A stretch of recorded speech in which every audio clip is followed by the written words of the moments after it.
Buenas tardes, buenas noches. Yo soy el alumno José Francisco Fernández del profesorado de Historia, en este caso segundo año.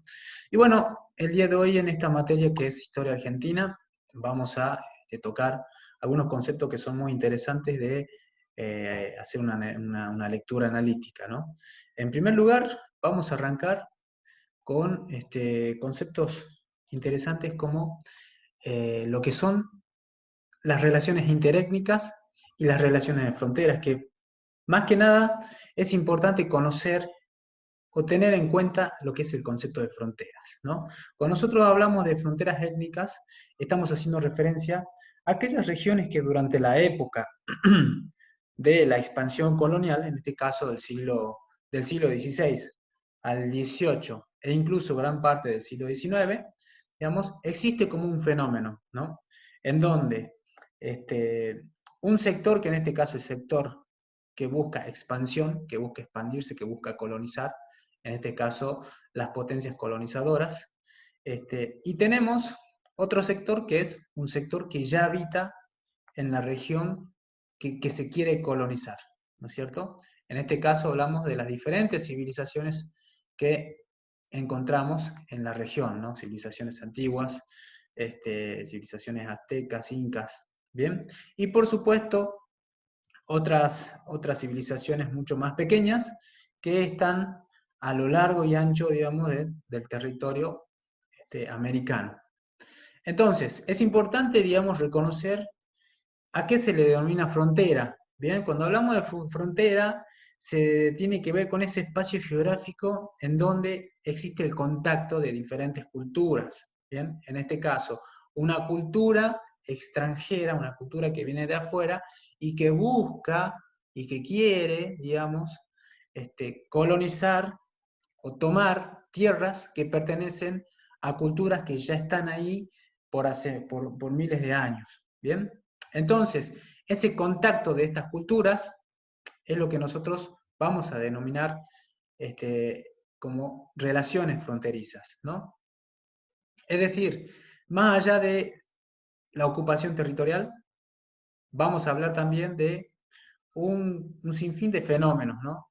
En algunos casos, un fenómeno de reelaboración de pautas culturales, étnicas a través del tiempo, ¿no? La construcción y deconstrucción de representaciones sociales, ideológicas, en el caso de las culturas que habitan en esos lugares, poseen, digamos, diferentes rasgos diacríticos culturales, una religión, una cosmovisión, creencias, una forma de trabajo, un sistema, digamos, un sistema administrativo totalmente distinto a ese sistema o a esa cosmovisión de estos sectores dominantes, en este caso de las potencias colonizadoras, que traen consigo todo un, todo un espectro, todo un sistema, digamos,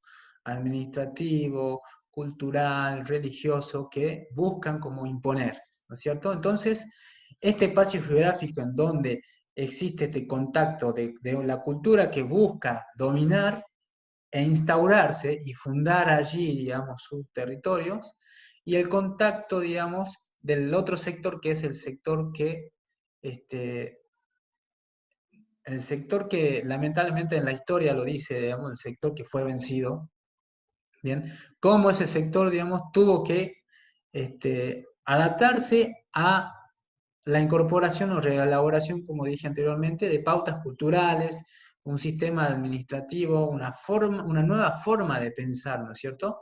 Este contacto, digamos, este contacto de estas dos partes va a generar un pueblo dinámico, un pueblo en movimiento, ¿no es cierto? Desde todos los puntos de vista que nosotros podamos verlo.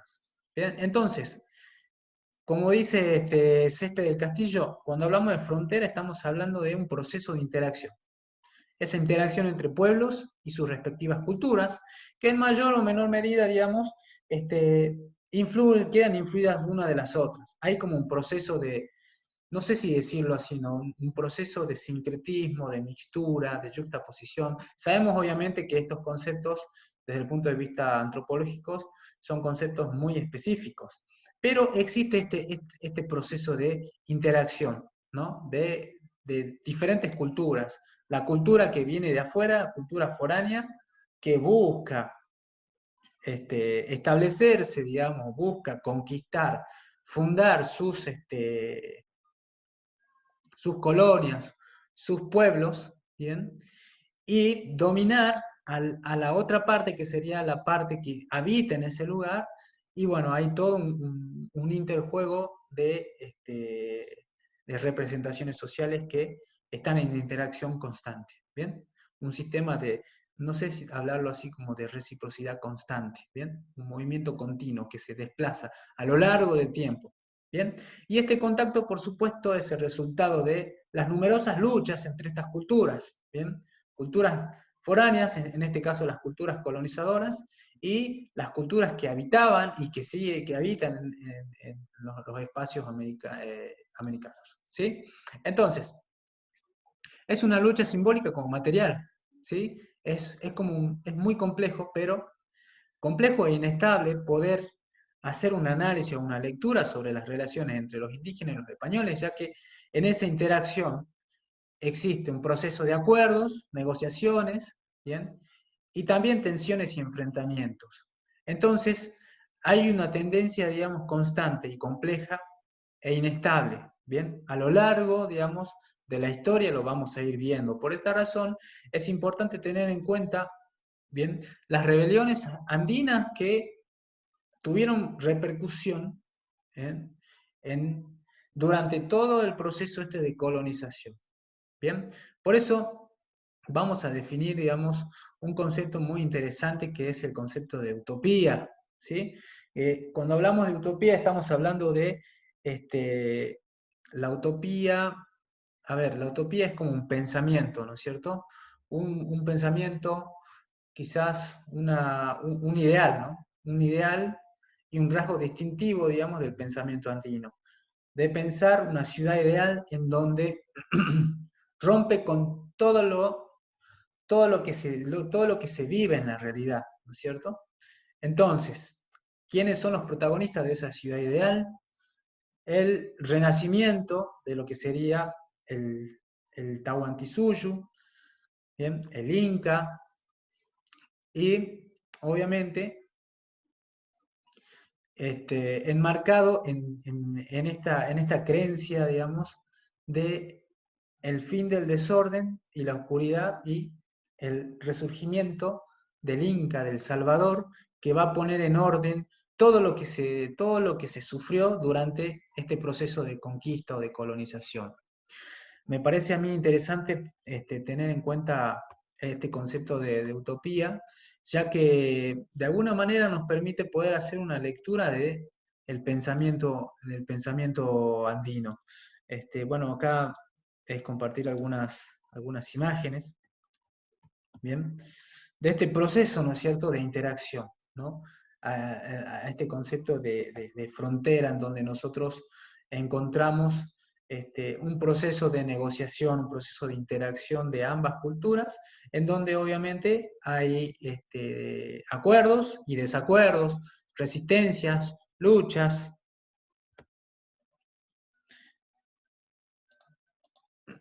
Bien, bueno, entonces, cuando hablamos de utopía, hablamos de esta esperanza, ¿no? De este mito de una ciudad ideal, del resurgimiento de lo que sería el imperio andino, el Tahuantinsuyo, y la recuperación, ¿no es cierto? La recuperación de ese desorden que fue provocado por la conquista o, claro, el proceso de colonización, ¿no? Que ha generado, por supuesto, hambre, muertes y un proceso de esclavización, ¿bien? Que ha llevado, digamos, a estas civilizaciones a su fin, ¿bien? Lo realmente distintivo de este concepto de utopía tiene que ver justamente con este hecho, ¿no? El hecho de la sociedad pasada idealizada que tiene como una especie de esperanza para el futuro, ¿cierto? La esperanza del futuro de este hombre andino con la idea de poder superar este proceso de conquista y volver a restablecer el orden. Bien, entonces, es importante recuperar en todos estos conceptos que fueron trabajados, la importancia que tienen las rebeliones, ¿bien? Ya que las rebeliones forman parte de ese resultado, ¿no? De esos acuerdos y desacuerdos que se generan en estas zonas geográficas o en estas fronteras, en donde dos sectores, el sector dominante y el sector dominado, por así decirlo, o el sector foráneo y el sector que habita las tierras, van a sufrir una serie de transformaciones, ¿no es cierto? Este proceso de colonización, este proceso en el cual los españoles instalan sus primeras, bueno, fundan sus primeros pueblos, ¿bien? Para buscar de alguna manera este, hacer alianza con sectores pacíficos, ¿bien? Sectores indígenas pacíficos, y por otro lado, poder combatir, ¿bien? La gran cantidad de pueblos y aldeas que habitan alrededor de las diferentes zonas dentro de lo que es América, ¿no? América del Sur. En este caso es necesario recuperar las rebeliones, ¿no? Las rebeliones calchaquíes, del por qué surgen las rebeliones calchaquíes. Las rebeliones por lo general surgen por una cuestión de imposición, ¿no? Que tienen los colonizadores. En primer lugar, este proceso de colonización que busca, digamos, aliados para poder desestabilizar las civilizaciones más importantes, ¿bien? Debilitándola, por supuesto, en todo su sistema administrativo, político, religioso, ¿bien? Y luego, una vez incorporada este sector dominante, busca también someter, ¿bien? Humillar incluso, ¿bien? A través de los diferentes sistemas de trabajo forzado, como por ejemplo el servicio personal, el sistema de encomiendas, la mita, ¿bien? Que son algunas de las imposiciones de los españoles, ¿bien? Para poder, de alguna manera, obtener mano de obra barata, ¿sí? Y por supuesto, gran cantidad de riqueza para abastecer las arcas de la corona. Y por esta razón, digamos, esta explotación deshumana, esta falta de respeto, por supuesto, a las tradiciones y a los ritos indígenas, esta imposición de una ideología religiosa, digamos, cristiana, bien, es lo que genera también las principales rebeliones, ¿no? Algunos de los ejemplos, por ejemplo, la forma en cómo humillaban a los caciques, que eran representantes importantes cada aldea, ¿bien? Como, por ejemplo, los apresaban, les cortaban el cabello, los azotaban, ¿bien? Y luego los enviaban de esa manera a sus pueblos. Y de esta manera era como humillante para la cultura, digamos, milenaria. ¿Bien? Entonces, podemos decir que este sistema de imposición, ¿bien? La esclavización, el trabajo forzado, eh, este desprestigio por las creencias indígenas, y también, por supuesto, la esclavización, la imposición o la expropiación de las tierras, genera, digamos, los levantamientos y las rebeliones indígenas. ¿Bien? Entonces, uno de los levantamientos más simbólicos se inicia en 1562, liderado por Juan Calchaquí. ¿Sí? Se produce, por supuesto, el primer gran alzamiento que se extiende a lo largo y ancho de la cordillera, ¿bien? Hasta llegar a las jurisdicciones de San Juan, Cuyo y Mendoza, ¿bien? En donde se pone, obviamente, el primer levantamiento se pone mucho énfasis bien, en poder atacar a las principales ciudades españolas, en este caso, La Rioja y Salta. Por supuesto, este levantamiento, si bien tuvo muchísimo efecto, bien, es abolido por el gobernador Albornoz en el año 1635. ¿Sí? Bien.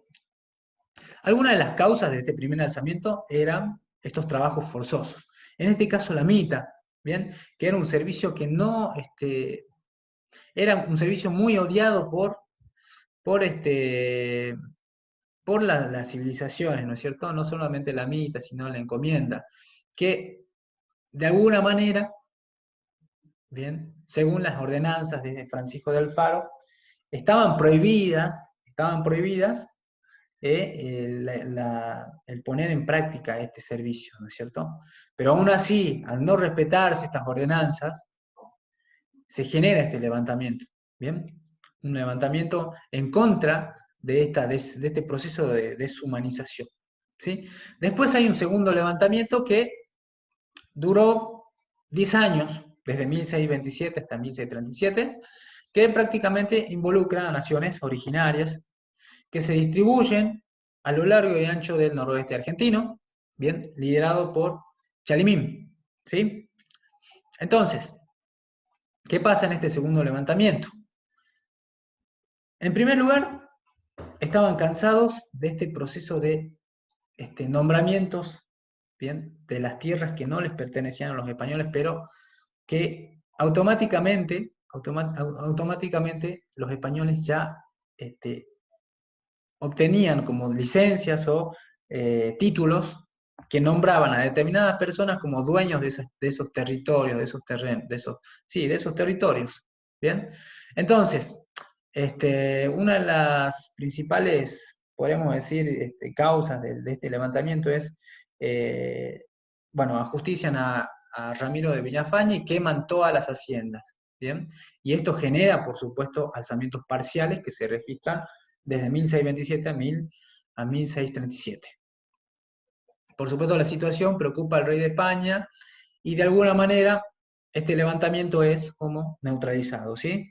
Después hay un tercer levantamiento que es muy interesante, ya que en 1657 hay un personaje llamado Pedro Borqués, ¿bien? Llamado el Inca, ¿bien? Considerado el Inca para muchos, el falso Inca, que era un español que se supo ganar la amistad, obviamente, de las comunidades para poder organizar este tercer alzamiento. Con la aparición de este personaje, por supuesto, vuelve otra vez este proceso de rebeliones, de guerras, de violencia, sangre, ¿bien? Y que de alguna manera comienzan también a debilitar a los conquistadores, ¿bien? En reiteradas oportunidades. Por supuesto, luego de años de lucha, ¿bien? Es vencido este tercer alzamiento por Mercado de Villaconda. ¿Bien? Perfecto. Ahora, así como estas rebeliones que son muy importantes y muy icónicas, existen numerosas rebeliones andinas a lo largo del siglo XVIII y que tienen repercusión, digamos, en la gobernación del Tucumán. ¿Bien? Otras rebeliones también que surgieron durante este tiempo, digamos, del siglo XVII al siglo XVIII, es, por ejemplo, rebeliones como la de Gabriel Manco Cápac en 1667, Fernando Toronte, Alejo Calatayud en Oropesa en 1730, Juan Santos Atahualpa, ¿bien? Y uno de gran escala como lo es el de Tupac Amaru II, ¿sí? Fueron numerosos los levantamientos, por supuesto, que de alguna manera generan este desorden interno, este proceso de descontento, de desgaste al no poder articular, digamos, las imposiciones de los colonizadores con las civilizaciones andinas. ¿Bien? Entonces, ¿qué es lo que genera?